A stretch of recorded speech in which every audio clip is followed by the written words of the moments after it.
কি আজকে এত বেলা হতে চললো, কিন্তু সবাই এখনো পর্যন্ত এলো না। এই সব হলো কুঁড়েমির লক্ষণ মহারাজ। আপনি একদিন যারা যারা দেরি করছে তাদের চাপকে দেবেন। আর বলবেন না মহারাজ, আজকে গিন্নি কাঁচা লঙ্কা দিয়ে কুচো চিংড়ির ঝালটা যা বানিয়েছিল না, খেতে খেতে দেরি হয়ে গেল। গোলগাপ্পি দেওয়ার আর জায়গা পাও না না? বিশ্বাস করুন, সত্যি খুব ভালো রান্না করেছিল গিন্নি, তাই আবার আরেক হাঁড়ি ভাত চড়াতে বললাম। আর সেটা খেয়ে আসতেই তো দেরি হয়ে গেল। আরো এক হাঁড়ি? মহারাজ কিছু মনে করবেন না, এই পাঠশালা বন্ধ করে সব গুছিয়ে তবে এলাম। সুপ্রভাত মহারাজ। সুপ্রভাত মহারাজ। প্রভাত আজকে আর শুনেই, তোমরা সবাই এত কুঁড়ে হয়ে গেছো যে কি বলবো। মহারাজ, এই কুঁড়েমির আসল কারণ হচ্ছে চর্বি। কথায় আছে, যত বেশি চর্বি তত তাড়াতাড়ি মরবি। আপনি কি বলতে চাইছেন মন্ত্রী মশাই, যে আমি তাড়াতাড়ি মরে যাব আর আপনি মজা দেখবেন? ঠাকুর ঘরে কে, আমি তো কলা খাইনি ব্যাপার হয়ে গেল।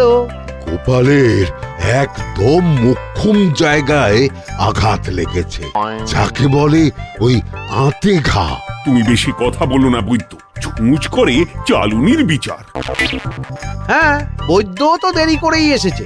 আমার মনে হয় প্রত্যেককে এমন ভাবে প্রশিক্ষণ দেওয়া দরকার যাতে তারা একটু চনমনে হয়ে ওঠে। হ্যাঁ মহারাজ, তাহলে আগামীকাল থেকেই শুরু হোক ব্যায়াম আর অস্ত্র শিক্ষা। হ্যাঁ, কুঁড়ে থাকলে রাজ্যের কোনো বিপদ আপদেই সভাসদেরা কাজে আসবে না। ঠিক বলেছেন মহারাজ। তাহলে আর দেরি কেন, চলো সবাই এখনই আমরা মাঠে যাই। এই তো মহারাজ ভরপেট খেয়ে এলাম, এখনই মাঠে? ও সব অজুহাত দিয়ে লাভ নেই, চলো চলো চলো।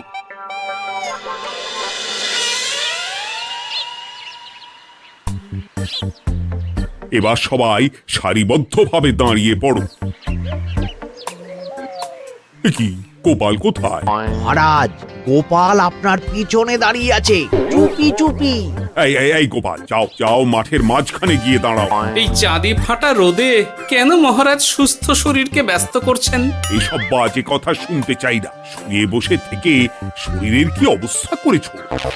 শরীরের নাম মহাশয়, যা সবে তাই সয়। তুমি যাবে না, তোমাকে এক্ষুনি বরখাস্ত করব। কি জ্বালা! যেখানে আমার সব কাজ বুদ্ধি দিয়েই হয়ে যায়, সেখানে গায়ের জোরের কি দরকার? হ্যাঁ, এই গোপাল, আমি 1 থেকে 3 অবধি গুনবো, তারপরে সবাই এই মাঠের ধার বরাবর 5 বার পাক দিয়ে দৌড়বে। ঠিক আছে মহারাজ, আমি প্রস্তুত। আমি রোগাপটকা আছি, কোনো সমস্যাই হবে না। হয়ে গেল। সবাই প্রস্তুত? 1, 2, 3। কি হলো গোপাল, দৌড়াও দৌড়াও। মহারাজ, এর থেকে বেশি জোরে পারবো না। আই, কে আছো? একটা কঞ্চি দাও। এই সেরেছে। বেশ হয়েছে, বেশ হয়েছে। ব্যাটার এবার চর্বি কমবে। কি হলো গোপাল, হ্যাঁ হয়ে গেল? হ্যাঁ?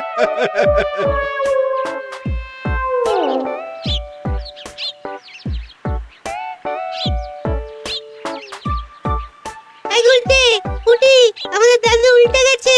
হ্যাঁ, তাই তো দেখছি। চল চল গিয়ে দেখি। উফ, চেহারার কি অবস্থা বানিয়েছো গোপাল, হ্যাঁ? এতটুকু দৌড়তে গেলেই চিটপটাং। তাড়িয়ে দিন মহারাজ, এরকম বেঢপ চেহারা সভাসদকে আমাদের দরকার নেই। না না, তা বললে হবে নাকি গোপাল, তুমি এক্ষুনি বাড়ি চলে যাও, কালকে আবার মাঠেই দেখা হবে। এই দাদু বাড়ি চলো। ওরে বাবারে!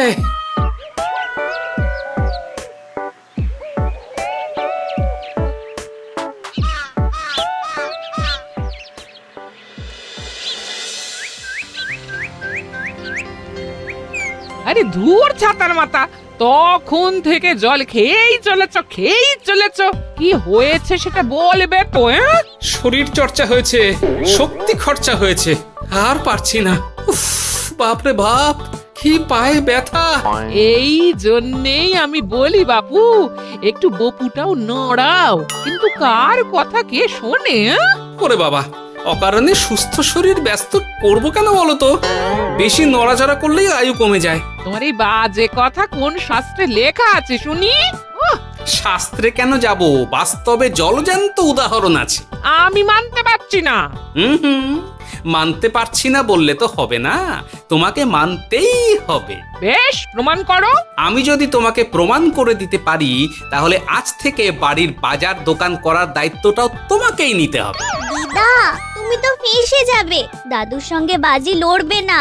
এই বাদ দে তো, তোর দাদু আগে প্রমাণ করুক যে বেশি নড়াচড়া করলে বয়স কমে। হ্যাঁ তাহলে বাজি? হ্যাঁ, বাজি। আচ্ছা ঠিক আছে, বেশ। তুমি একটা পশুর নাম বলো তো, যারা খুব তাড়াতাড়ি দৌড়য়। ঘোড়া, হরিণ, চিতাবাঘ আরো আছে। আচ্ছা, এবার সবচেয়ে আস্তে আস্তে কোন পশু চলে, এরকম একটা পশুর উদাহরণ দাও। কেন, কচ্ছপ? এই তো পেয়ে গেছে উত্তর। এবার তুমি বলো তো, কচ্ছপ কত বছর বাঁচে, আর ঘোড়া, হরিণ, চিতাবাঘ এরা কত বছর বাঁচে? চিতাবাঘ, ঘোড়া কেউই 30 বছরের বেশি বাঁচে না, কিন্তু কচ্ছপ 300 বছরও বেঁচে থাকে। হেরেছে, হেরেছে, আমার বউ হেরেছে। উফ, জীবনের কত বড় চাপ নেমে গেল। হ্যাঁ, এই তুমি আমাকে এভাবে হারালে। তখনই বললাম দাদুর সঙ্গে বাজি লড়তে যেও না। নাও, এবার খেলা সামলাও।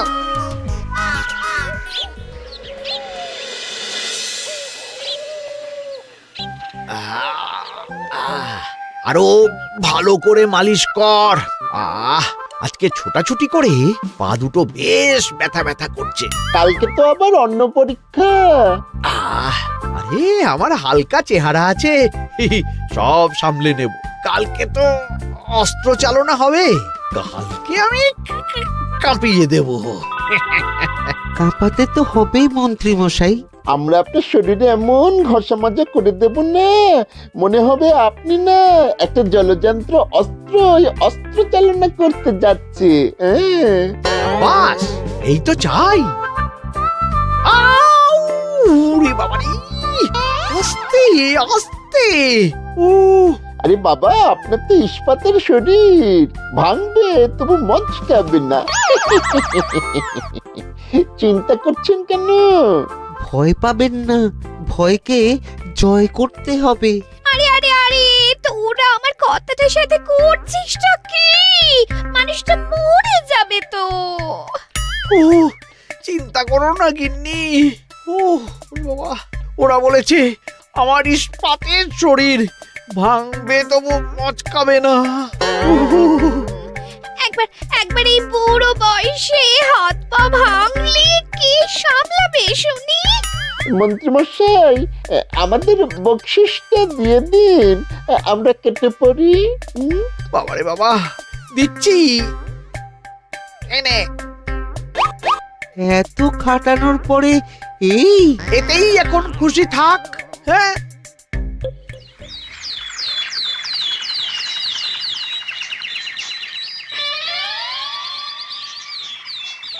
এবার তোমাদের সকলকে অস্ত্র শিক্ষা দেওয়া হবে। উফ, রোজ রোজ কি জ্বালাতনে পড়েছি, বাপরে বাপ। বাবা মা কাউকে ডাকার দরকার নেই, ভালো না লাগলে রাজসভা চাকরি ছেড়ে চলে যাও। মহারাজ, এটা তো উচিত নয়। যে যেটাই পারদর্শী তাকে সেটাই করতে দিন না। একটা বাঁদরকে যদি আপনি বলেন শিকার করে মাংস খেয়ে দেখা, সে কি পারবে মহারাজ? মহারাজ, গোপাল একটু বেশি কথা বলছে, ওকে আপনি বের করে দিন। আমি তোমার কথায় গলবো না গোপাল, তোমাদের সবাইকে এখন অস্ত্র শিক্ষা শিখতেই হবে। কর্তার ইচ্ছায় কর্ম, এখন তো আমার আর কিছুই বলার নেই। তাহলে আর দেরি কেন, তোমরা সবাই একটা করে ঢাল আর একটা করে তলোয়ার তুলে নাও। সেনাপতি, বলুন মহারাজ। তুমি সকলকে অস্ত্র শিক্ষা দেবে, তলোয়ার চালানো শেখাবে। এক এক করে প্রত্যেকে তোমার কাছে যাবে, আর এক এক করে তুমি সবাইকে তলোয়ার চালানো শেখাবে। আচ্ছা মহারাজ, তাহলে ওই সবার প্রথমে চলে আসুন মন্ত্রী মশাই। হ্যাঁ, আমি প্রস্তুত। আমার শরীর ইস্পাতের মতো, ভাঙবো তবু মচকাবো না।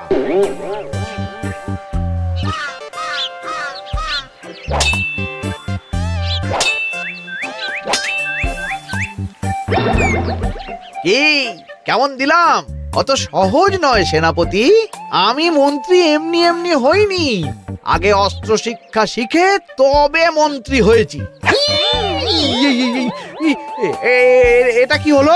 হ্যাঁ, আপনি অস্ত্র শিক্ষায় পারদর্শী, কিন্তু আরো বিচক্ষণ হতে হবে। কারণ আজকে এই পাগড়ির জায়গায় আমি যদি তলোয়ার আপনার গলার দিকে চালাতাম, তাহলে কিন্তু আপনার এই ভবলীলা এখানেই সাঙ্গ হয়ে যেত। ঠিক আছে, মনে রাখবো। এবার বাকিদের তো ডাকো। হ্যাঁ, এরপরে তলোয়ার চালানো শিখতে আসবে গোপাল। গোপাল দাদু, গোপাল দাদু। বাবা বাবা বাবা, গোপাল তুমি আবার দল বল নিয়ে এসেছো। দেখি তোমার কত দম। গোপাল, তুমি প্রস্তুত হও। হ্যাঁ হ্যাঁ, আমি প্রস্তুত। ওরে বাবারে, এ তো ভয়ানক চাপের কাজ, আমাকে বেশ বেগ পেতে হচ্ছে। সামলাও গোপাল।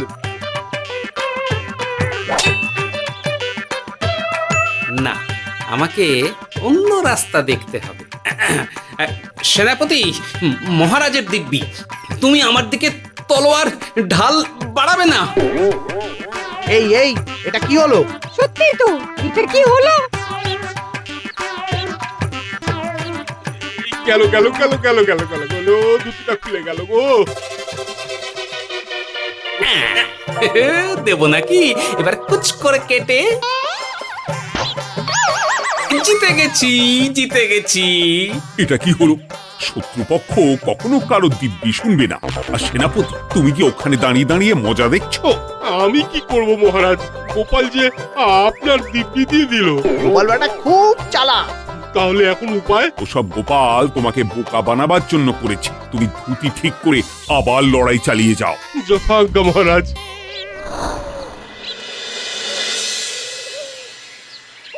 কিরে ন্যাপলা, তোদের দিদা আমার জন্য কি রান্না করে পাঠিয়েছে রে? এই তো ভাত, আলু সেদ্ধ, এই পুঁই শাকের ঝোল আর রুই মাছের ঝাল। আর তোদের যে তোষক, বিছানার চাদর আনতে বলেছিলাম, এনেছিস তো? ওই তো দাদু, পুটির গুলটে আর বাকিরা সবাই ধরাধরি করে নিয়ে আসছে। ব্যাস, তাহলে তার কোনো চিন্তা নেই। খেয়ে একটা জব্বর ঘুম দেব, কারণ এখানে যা রঙ্গ দেখছি তাতে বিকেল হয়ে যাবে। তলোয়ার শিক্ষা আজকের মতন এটুকুই থাক। এবার শুরু হবে বল্লম শিক্ষা। সবাই আবার আগের মতন সারিবদ্ধভাবে দাঁড়িয়ে পড়ো।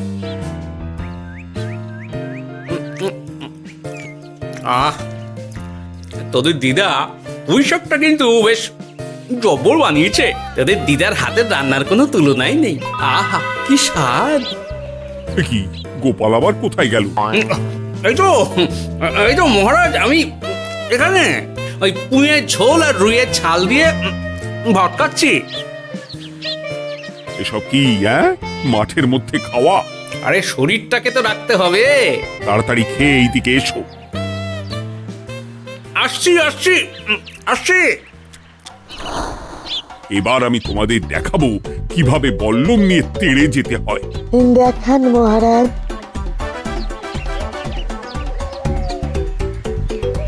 এ তো খুবই সোজা মহারাজ।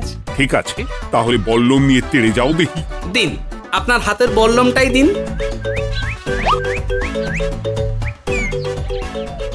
আরে আরে, গোপাল তো মাঠ থেকেই চলে গেল। আমি ডেকে আনছি মহারাজ। আরে আরে, ও গোপাল, গোপাল, মহারাজ ডাকছেন, থামো থামো। মহারাজ বলেছেন বল্লম নিয়ে তেড়ে যেতে, তেড়ে গিয়ে আবার ফিরে আসতে তো উনি বলেননি। আরে, এ তো মহা মুশকিল। উনি এক্ষুনি তোমাকে মাঠে ফিরতে বললেন। সেটা আপনাকে বলতে পারে সেনাপতি, আমাকে তো বলেনি। আমি চললাম।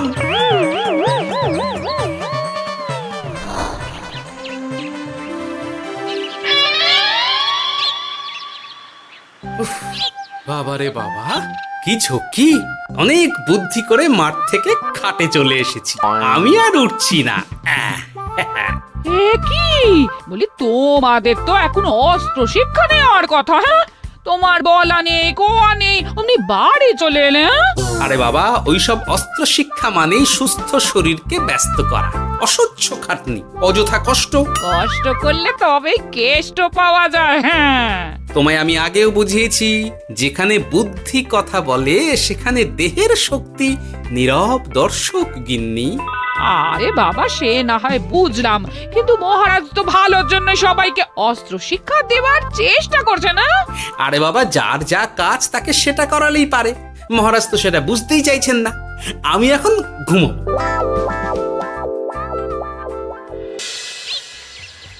দরজা খোলো গোপাল, দরজা খোলো। গোপাল, গোপাল দরজা খোলো বলছি। ব্যাস হয়ে গেল, একটু শান্তিতে ঘুমাবো তার জো নেই। দরজা খোলো গোপাল। বলুন মহারাজ। তুমি কি পেয়েছোটা কি গোপাল? রাজসভায় দেরি করে আসবে, তারপর অস্ত্র শিক্ষার সময় ফাঁকিবাজি দেবে, এভাবে তো আর তোমাকে মনে হচ্ছে রাজসভায় রাখা যাবে না। মহারাজ, গোপাল তো মুখের কথার লোক নয়, ওকে তাড়িয়ে দিই। কেন মহারাজ? আমি কি এমন মহাপাপ করেছি যে আমাকে তাড়িয়ে দেবেন? এই যে আমার কথা শুনছো না, এটাই তোমার অপরাধ। অপরাধ নেবেন না মহারাজ। পণ্ডিতের দায়িত্ব পুজো করা, সভাকবির দায়িত্ব কবিতা বলা, সাহিত্য চর্চা করা, আর আমার দায়িত্ব হাসি মজা করে আপনার মন ভালো রাখা। কিন্তু আপনি আমাকে জোর করে যুদ্ধের ময়দানে ঠেলে দিতে চাইছেন। এটা আমার ইচ্ছে।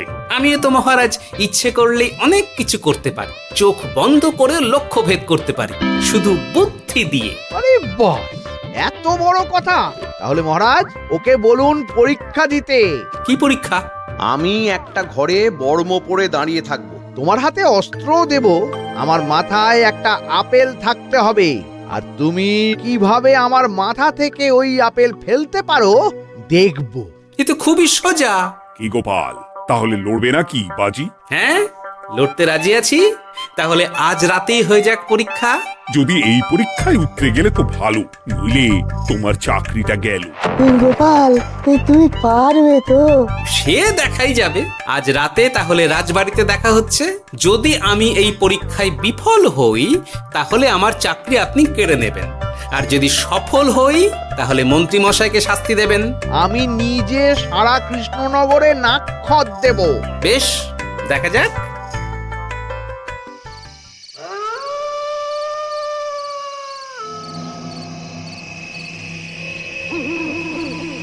কি মন্ত্রীমশাই, ব্যবস্থা সব ঠিকঠাক হয়েছে তো?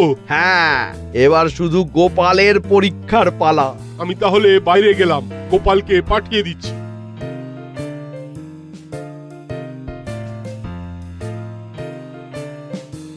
এবার যাও গোপাল, ঘরের ভিতরে যাও, দেখি তুমি কি করে মন্ত্রীর মাথা থেকে আপেল ফেলতে পারো। আপনি তো শুধু আমার চোখ ঢেকেছেন, আমার নাক, মুখ, কানও ঢেকে দিন, যাতে ঘ্রাণেন্দ্রিয়, শ্রবণেন্দ্রিয়েরও সাহায্য না নিতে পারি। বেশ, তাহলে তাই হোক। আয়, কে আছো? গোপালের মুখ, নাক আর কান ঢাকো। যথা আজ্ঞা মহারাজ। একটু একটু মোটা কাপড় দিয়ে নাক মুখ ঢাকো, হ্যাঁ, যাতে সেভাবে আপেলের গন্ধ না পাই। বেশ বেশ।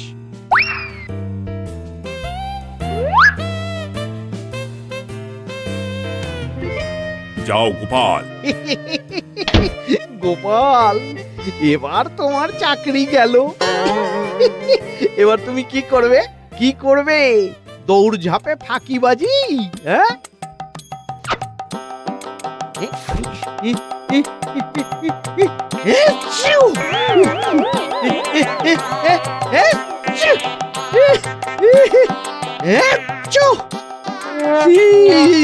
গেল গেল গেল গেল গেল, আপেল পড়ে গেল। আপেল পড়ে গেল? মহারাজ, এর মধ্যেই গোপাল আপেল ফেলে দিয়েছে। ঘরের ভেতরে চলো।